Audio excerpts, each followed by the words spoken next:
101.5 Costa Rica Radio presenta. En un movimiento realmente grandioso porque hubo muertos. Las voces del pasado en el presente. El primer momento en que piso tierras de América Central. Esto es El Hilo de la Historia. Aquí, en el estadio de Génova, Juan Callazo, Costa Rica. Tengan todas y todos muy buenas noches. Este es el 23º episodio de El Hilo de la Historia, una coproducción de 101.5 Costa Rica Radio y el Centro de Investigaciones Históricas de América Central, CIAC. Yo soy Seidy Salas y les estaré acompañando esta noche. Si han escuchado nuestros 2 episodios anteriores, habrán notado que este mes de septiembre lo hemos dedicado a hablar sobre nuestro país durante la independencia. Hemos hablado de cómo era Costa Rica cuando se firmó el Acta de la Independencia y de cómo los nuevos ciudadanos de ese nuevo país celebraron la separación del antiguo reino de Guatemala con España durante el primer siglo de vida independiente. Un tema que ha estado presente en los programas anteriores es el de comprender la diversidad de opiniones que se manifestaron y surgieron en Costa Rica con la llegada del Acta de la Independencia. Y en este episodio queremos conversar justamente sobre la población que ya existía en ese nuevo país. Un país en el que sus habitantes no eran igualiticos y en el que mientras sus élites políticas comprendieron muy rápidamente el contexto que se enfrentaban, para una gran parte de la población los efectos de la independencia tardaron muchos años más en hacerse evidentes. Para conversar sobre este tema, esta noche nos acompaña la doctora Eliseth Payne Iglesias, profesora catedrática de la Escuela de Historia y coordinadora de las Sociedades Centroamericanas entre el Mundo Colonial y la Modernidad, que es el programa de investigación de mayor tradición en el CIAC. Buenas noches, doctora, gracias por acompañarnos. Buenas noches, gracias. La doctora Payne ha dedicado su carrera como investigadora al estudio de las poblaciones indígenas de nuestro país y sus trabajos han estudiado la conflictividad social de la Costa Rica de principios del siglo XIX. Por eso, profesora, yo quisiera que hoy nos hablara de un tema central para empezar nuestra conversación, y es cuál era la situación de los pueblos indígenas, de los pueblos de indios al final de la colonia. Bueno, muchas gracias por la invitación. Los pueblos de indios requieren mucha investigación, especialmente en los últimos años del dominio colonial, porque es un tema que no se conoce, que escasamente se ha investigado en el país. Y si a nivel de investigación esto ha sido muy limitado a nivel de estudios históricos, en realidad imagínense cómo está el público o el conocimiento del público en general acerca del tema. La situación de los pueblos de indios en el Valle Central, y me voy a referir a los pueblos de indios bajo la dominación española. En este caso no voy a hablar de los pueblos de frontera, hacia Talamanca, Térraba o Boruca, sino más bien Valle Central. Estamos hablando de los pueblos de indios de Curridabat, Acerrí, Orosi, Tobosi, Quircot, Cot, entre otros, ¿verdad? Pero eran muy pocos. ¿Cuál era la situación? Eran pueblos con muy poca población, eran pueblos que tributaban, que tenían su forma de tributo todavía, más de 200 y resto de años después, continuaban tributando para la corona, y aunque eran pueblos pobres, se les sacaba de alguna manera la gratificación económica para la corona española, que eran los tributos. Entonces, sí nos vamos a encontrar con pueblos bastante pobres, con pueblos con exceso de trabajo y con pueblos explotados por el sistema de tributo.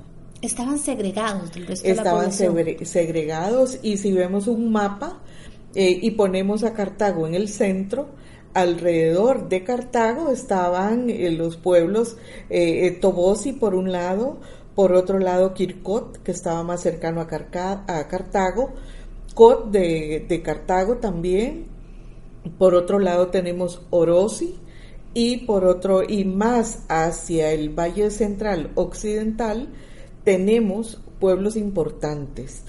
el pueblo de Curridabat y también de Acerrí, y un pueblo fundamental hacia la zona de Heredia, que era el pueblo de Barba, que en este momento va a ser un pueblo muy importante, que pasa de ser un pueblo de indios, como se le llamaba más en los siglos XVII y XVIII, pasa a ser un pueblo bastante mezclado, donde hay población indígena y población ladina o mestiza.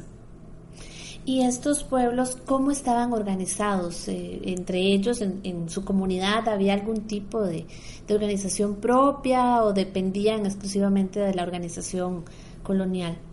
Estos pueblos, desde la década de 1570, se organizaron primero en reducciones, más tarde pueblos de indios, pero lo interesante es que se organizaron con base en la organización tradicional española y contaban con con cabildos de indios.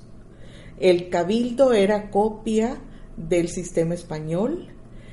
Cada pueblo de indios, en especial los más importantes, tenían un alcalde, regidores, tenían un cura doctrinero, es decir, eran como pequeñas ciudades, pero no debe confundirse el término, ¿verdad?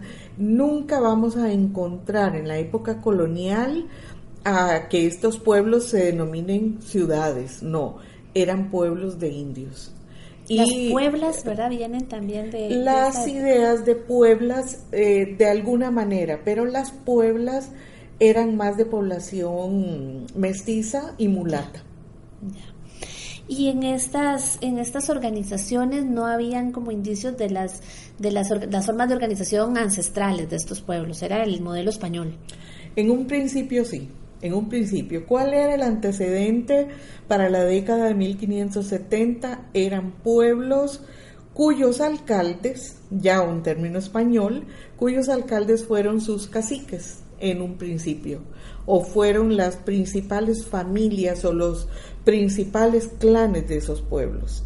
Pero en la medida en que avanzó la cultura española, la dominación española sobre estos pueblos de indios, desapareció tal idea y realmente todo se hizo bajo control español.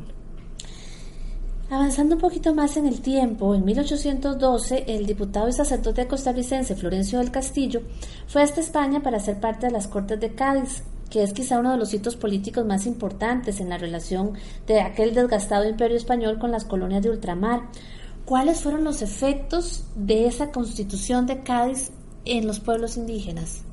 Eso va a ser fundamental. Digamos que aquí, desde la década de 1570, voy a irme un poquito más atrás, al siglo XVII, los pueblos de indios van a sufrir enormemente, van a sufrir hacia el siglo XVII una hecatombe demográfica, van a bajar mucho su población, van a morir especialmente de viruela, sarampión y grandes epidemias, ¿verdad?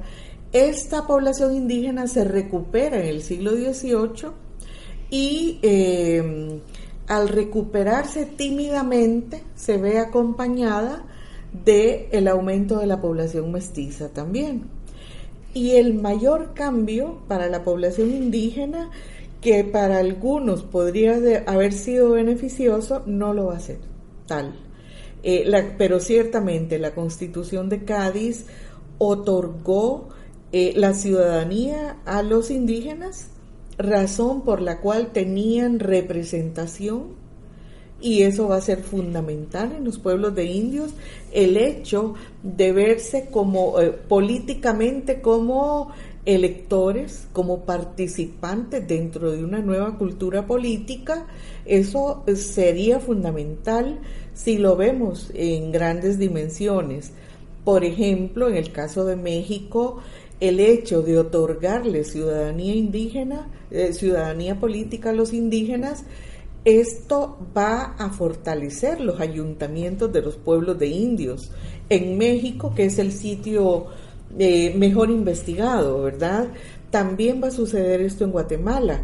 Muchos pueblos indígenas de Guatemala, al tener representación en el interior de sus cabildos o ayuntamientos, van a fortalecer, digamos, sus reclamos de tierras, van a querer estar mejor representados y van a luchar por su representación. De alguna manera esta población se va a fortalecer, va a ser combativa en alguna medida, ¿verdad? Y eso podríamos pensar que es lo más positivo que le puede pasar en términos a los pueblos de indios.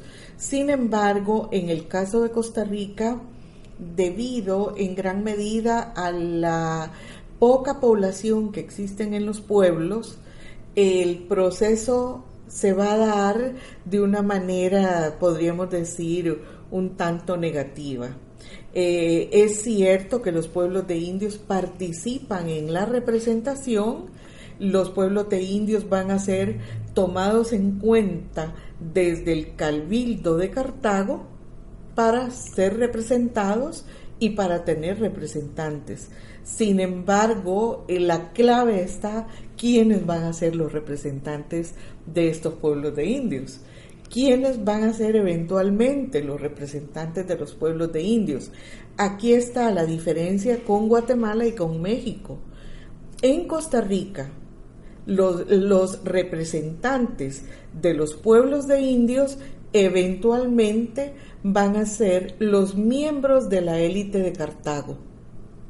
Pero no eran habitantes de los pueblos de indios. No eran habitantes de los pueblos de indios, pero los alcaldes y los ayuntamientos de estos pueblos de indios le ceden el poder a la élite de Cartago como sus representantes.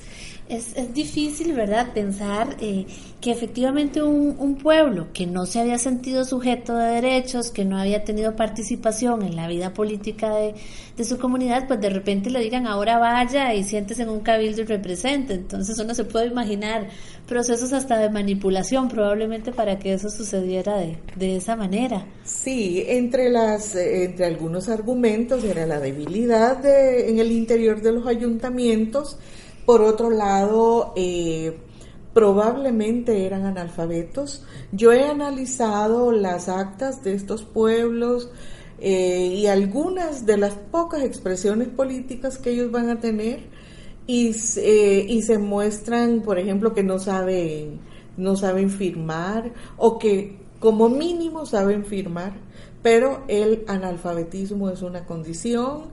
La élite de Cartago toma apresuradamente el poder de su representación y, por ejemplo, yo le puedo decir que en 1821, imagínense que el pueblo del Laborío de Cartago va a ser representado por don Joaquín Oriamuno, uno de los representantes de la élite cartaginesa y las mayores autoridades de la provincia de Costa Rica. El pueblo de Quircot va a ser representado por Joaquín Hidalgo, subteniente de milicias de Cartago. El pueblo de Cot por Nicolás Oriamuno. Tobosi por otro Oriamuno llamado Salvador Oriamuno. Curridabat por el padre Manuel Alvarado, lo mismo que el pueblo de Acerrí. El pueblo de Pacaca por otro representante de la élite de Cartago, Joaquín Iglesias. Barba no envía representante. Aquí hay un asunto importante que hace a Barba totalmente distinto al resto de los pueblos de indios. Yo soy barbeña. Muy interesante.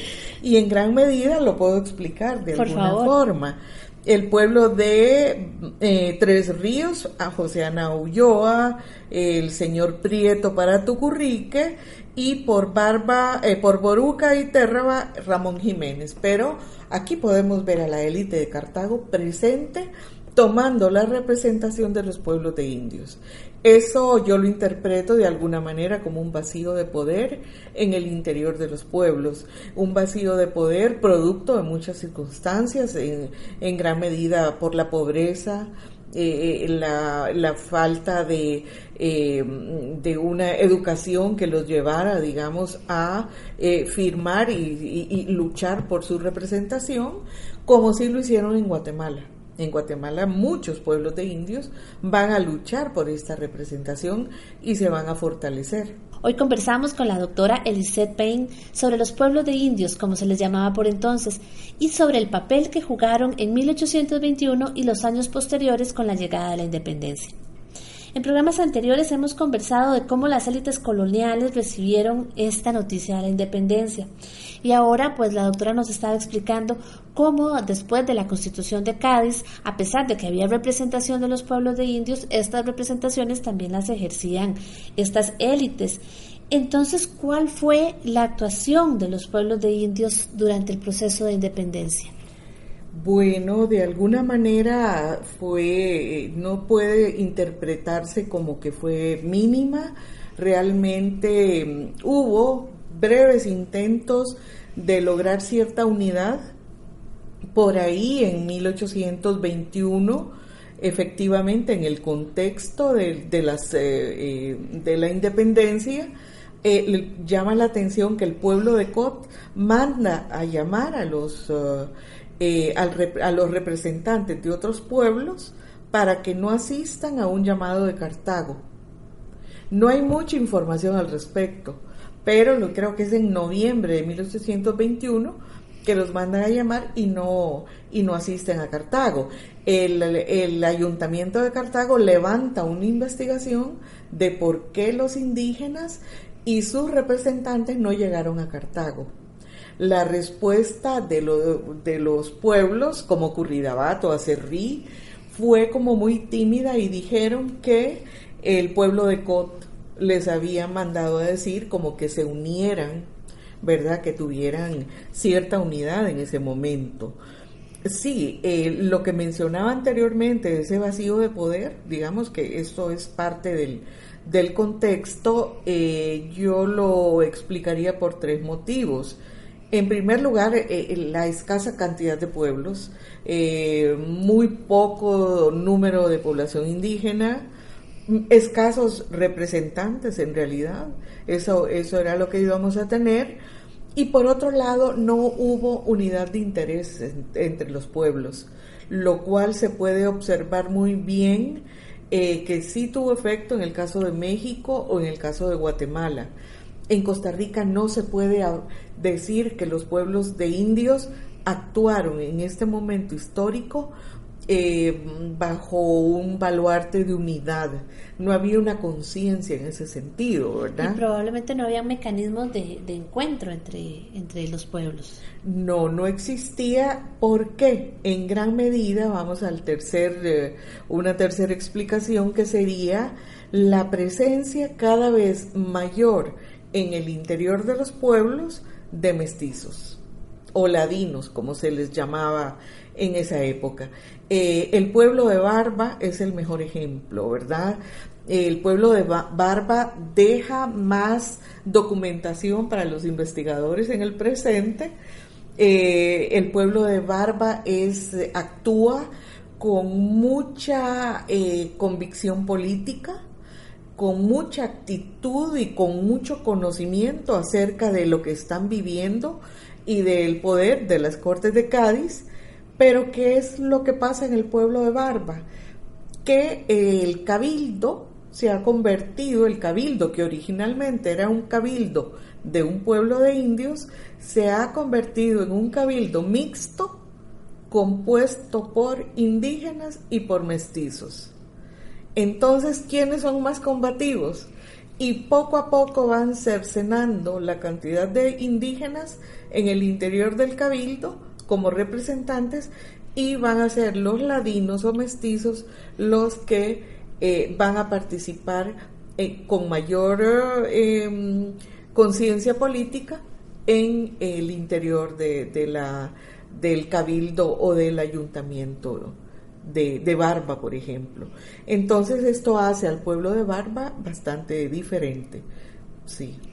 Y en estos otros casos donde la representación estaba en manos de esta élite de cartagineses que eran también pues ladinos, que eran ¿qué pasaba entonces en este momento de la independencia? Ellos estaban tomando la decisión por los pueblos de indios.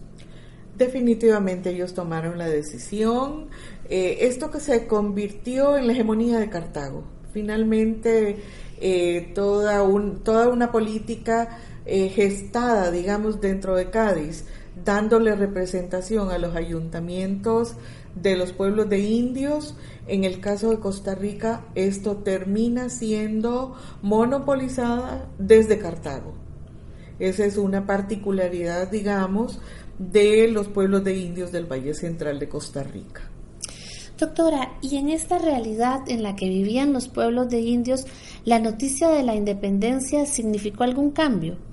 Para, digamos, el mes de octubre de 1821, ya ellos conocían los efectos de Cádiz, ya habían deliberado, no se puede decir que ignoraban absolutamente todas las disposiciones, tampoco ignoraban las noticias acerca de la independencia, de la llegada del acta, ¿verdad?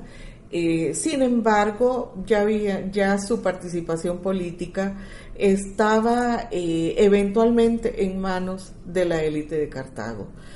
Prácticamente no tenían mucho que hacer en ese sentido, en el sentido político. Pero como en la historia no solo, digamos, es la convicción política, debemos rescatar que los pueblos de indios, con esto no se termina su lucha política, ¿verdad? Porque los pueblos de indios de 1821 hasta 1898, con el último caso de Orosi, van a luchar a lo largo de todos esos años, van a luchar por sus tierras y por sus recursos. Entonces vamos a tener que los pueblos de indios de Quircot, de Cot, de Curridabat y de Acerrí van a luchar fervientemente en contra de la usurpación de sus tierras por parte, digamos, de nuevas estructuras económicas, esencialmente con la llegada del café. La llegada del café va a aniquilar, digamos que le va a poner el punto final a toda la estructura de los pueblos de indios. Tampoco desaparecen los ayuntamientos de los pueblos de indios, se transforman. Digamos que Barba tiene municipalidad, el pueblo de Cot u otros pueblos como Curridabat y Acerrí continúan manteniendo hoy en día sus cabildos, ¿verdad? Hoy llamadas municipalidades. Otros fueron incorporados como barrios de Cartago, como Quircot, si no me equivoco, Quircot de Cartago depende de la municipalidad de Cartago.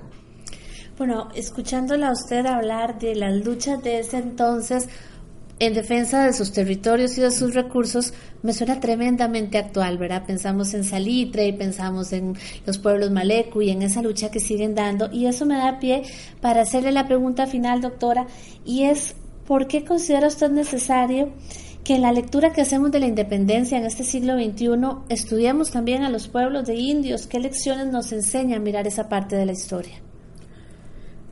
A mí me parece fundamental, y cuando planteé en el Centro de Investigaciones Históricas de la América Central este proyecto de investigación, lo hice con una convicción, digamos, histórica social. Una de las razones es que en Costa Rica no se conoce mucho de los pueblos de indios, de su papel, de su legado histórico o de las injusticias que se cometieron, digamos, a lo largo de la historia y también desde la historiografía con relación a los pueblos de indios. Y ciertamente usted tiene la razón, ¿verdad?, en el sentido de que hoy los pueblos indígenas continúan luchando por el agua, por su tierra. Esto es una permanencia, digamos, a lo largo de la historia, y lo que para un historiador sería un problema histórico visto en la larga duración. Bueno, el tiempo es implacable y se nos ha ido volando como suele suceder. Muchísimas gracias, doctora Lizeth Payne, por acompañarnos en este programa. Gracias a ustedes. Y les recordamos que pueden escuchar este y todos los episodios del Hilo de la Historia buscando nuestros podcasts en Spotify o también en el sitio web del Centro de Investigaciones Históricas de América Central. Y por favor, si gustan hacernos comentarios, sugerencias de temas o simplemente comunicarse con nosotras y nosotros, pueden buscarnos en el Facebook del CIAC y con muchísimo gusto les responderemos. Les esperamos la próxima semana. Buenas noches. El Hilo de la Historia es una producción del Centro de Investigaciones Históricas de América Central y 101.5 Costa Rica Radio. El tema musical que nos acompaña es de Wilson Arroyo. Te esperamos el próximo jueves a las 7:30 de la noche y te invitamos a seguirnos por redes sociales.